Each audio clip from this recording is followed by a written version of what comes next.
हरे कृष्णा, राधे राधे। नमस्कार दोस्तों, आप सभी को श्री कृष्ण छठी की हार्दिक शुभकामनाएं।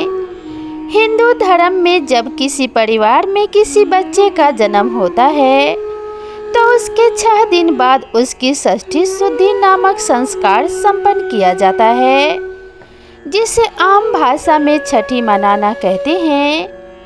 सदियों से छठी मनाने का यह रिवाज भगवान कृष्ण के भी जन्म के 6 दिन बाद भी मनाया जाता है।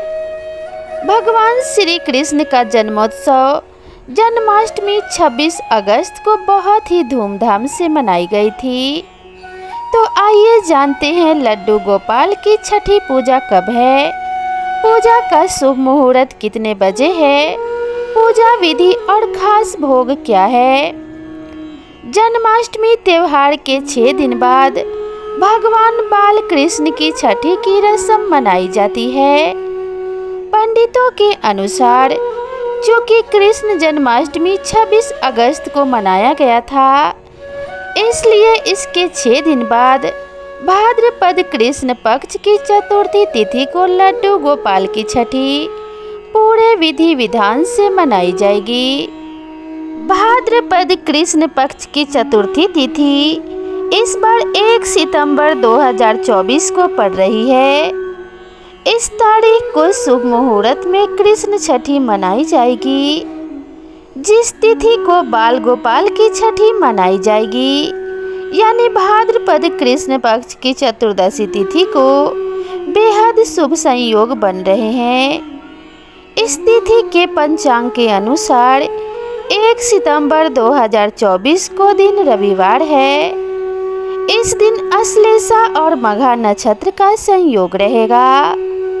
वहीं योग की बात करें तो पारिग और शिव योग के साथ सूर्य सिंह राशि और चंद्रमा कर्क में विराजमान होंगे।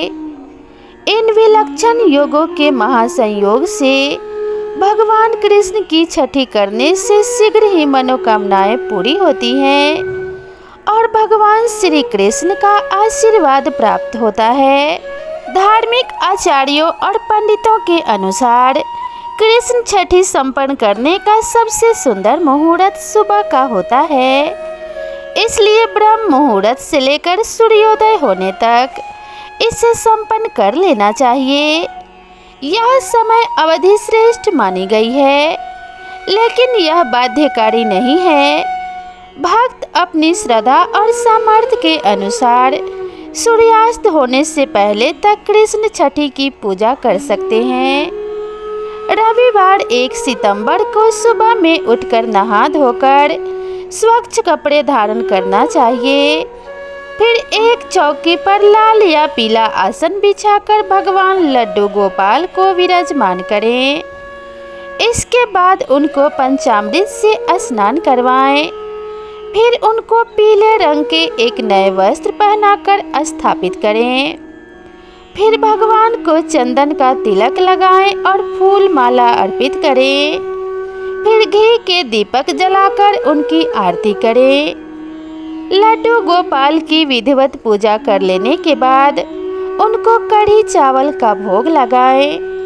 आप माखन मिश्री का भोग भी लगा सकते हैं, लेकिन कृष्ण छठी के दिन लड्डू गोपाल को भोग लगाने के लिए कढ़ी चावल जरूर बनाया जाता है। इसके बाद परिवार के सदस्यों और लोगों में प्रसाद का वितरण करें और प्रभु से सुख शांति और समृद्धि में वृद्धि की कामना करें। लड्डू गोपाल का जयकारा प्रेम पूर्वक जरूर लगाएं। ऐसा करने से कृष्ण भगवान प्रसन्न होते हैं और आपके सभी कष्टों को हर लेते हैं, सुख समृद्धि का आशीर्वाद प्रदान करते हैं। तो प्रेम से बोलिए श्री कृष्ण भगवान की जय, बाल स्वरूप लड्डू गोपाल की जय। विधि विधान से पूजा करने एवं श्री कृष्ण छठी की विधि संपन्न करने के बाद श्री कृष्ण छठी की कथा का श्रवण जरूर करना चाहिए। कथा को शुरू करने से पहले प्रेम से बोलिए ओम श्री कृष्णाय नमः। श्री कृष्ण छठी की पौराणिक कथा के अनुसार प्राचीन समय की बात है। एक गांव में एक गरीब ब्राह्मण परिवार रहता था। उनके परिवार में एक संतान होने की बड़ी कामना थी, लेकिन वर्षों की प्रार्थना और तपस्या के बाद भी उनके घर में संतान का जन्म नहीं हुआ। एक दिन ब्राह्मण ने एक ऋषि से अपनी परेशानी बताई। ऋषि ने उन्हें सलाह दी कि भगवान कृष्ण की विशेष पूजा करें और कृष्ण छठी का व्रत करें। ब्राह्मण ने ऋषि की सलाह मानी और कृष्ण छठी का व्रत किया। उन्होंने पूरी श्रद्धा के साथ भगवान कृष्ण की पूजा की और विशेष रूप से गेहूं के आटे से बनी मिठाई को भगवान श्री कृष्ण को अर्पित किया।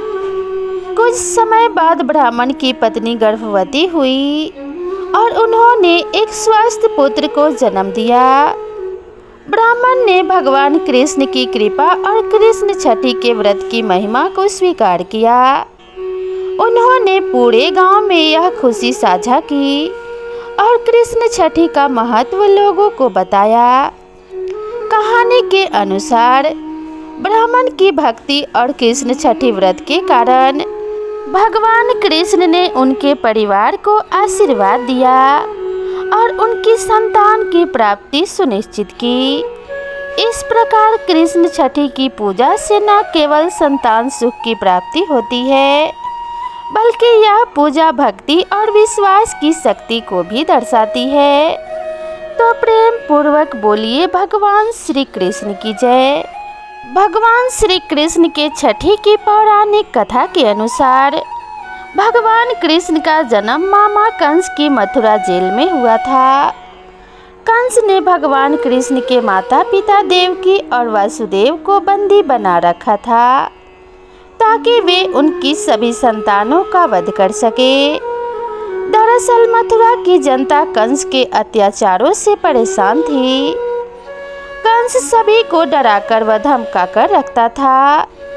इसी बीच एक दिन आकाशवाणी हुई कि हे कंस, तेरा वध तेरी बहन के गर्भ से उत्पन्न 8वें बालक के जरिए ही होगा। ये सुनकर कंस वासुदेव को मारना चाहता था, लेकिन तभी देवकी ने अपने भाई से कहा कि मेरे गर्भ से जो भी संतान होगी उसे मैं तुम्हें सौंप दूंगी, लेकिन तुम अपने बहनोई को मत मारो। कंस ने अपने बहन देवकी की बात मान ली और देवकी वासुदेव को दोनों को ही जेल में बंद कर दिया। जब जब माँ देवकी ने संतानों को जन्म दिया तो वे अपने बच्चे को लेकर कंस को दे देती थी। कंस हर बार देवकी माता के बच्चे को मार देता था। जब 8वां बच्चा होने वाला था तो उसी समय वासुदेव के दोस्त नंद की पत्नी यशोदा भी बच्चे को जन्म देने वाली थी। जैसे ही माता देवकी के गर्भ से भगवान श्री कृष्ण का जन्म हुआ तो उनके हाथ से बेरियां अपने आप खुल गई। अपने बेटे को जीवित रखने के लिए वासुदेव सबसे छिपाकर भगवान श्री कृष्ण को यमुना नदी के जरिए गोकुल लेकर गए, जहां उन्होंने भगवान कृष्ण को अपने दोस्त नंद और माता यशोदा को सौंप दिया और उनकी बेटी को अपने साथ ले आए। जब ये सूचना कंस तक पहुंची कि वासुदेव देवकी का बच्चा पैदा हो गया है तो वह तुरंत जेल में पहुंचा और उसने देवकी के हाथ से नवजात कन्या को छीना और पृथ्वी पर पटक दिया। लेकिन तुरंत ही वो कन्या आकाश में उड़ गई। इसी के साथ आकाशवाणी हुई, अरे मूर्ख, मुझे मारने से कुछ नहीं होगा। तेरा काल तो वृंदावन में पहुंच गया है। वह जल्द ही तुझे तेरे पापों का दंड देने के लिए आएगा। यह सुनने के बाद कंस ने राक्षसी पूतना को आदेश दिया कि वृंदावन में जिन बच्चों ने अभी अभी जन्म लिया है तुम्हें उन्हें मारना है। लेकिन कृष्ण जी ने 6 दिन के अंदर पूतना का वध कर दिया था। इसके बाद माँ यशोदा ने कान्हा की छठी मनाई इसी वजह से हर साल जन्माष्टमी के 6 दिन बाद लड्डू गोपाल जी की छठी का पर्व मनाया जाता है। लेकिन धार्मिक मान्यता के अनुसार कृष्ण छठी के दिन यदि माताएं इस कथा को सुनती हैं अथवा पढ़ती हैं तो इससे उनके संतान का स्वास्थ्य अच्छा रहता है, साथ ही उन्हें लंबी आयु का वरदान भी मिलता है। तो पूरे विधि विधान से भगवान श्री कृष्ण की छठी जरूर मनाएं और भगवान श्री कृष्ण के नामों का जाप जरूर करें और भगवान श्री कृष्ण से प्रार्थना करें कि वे आपके बच्चों को दीर्घायु एवं आरोग्य प्रदान करें। तो प्रेम से बोलिए ओम नमो भगवते वासुदेवाय नमः।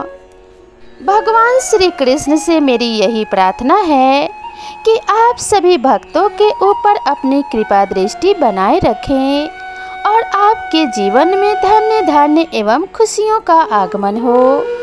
इसी कामना के साथ आप सभी से विदा लेते हैं। मिलते हैं नई वीडियो में नई कथा और नई कहानी के साथ। तब तक के लिए राधे राधे।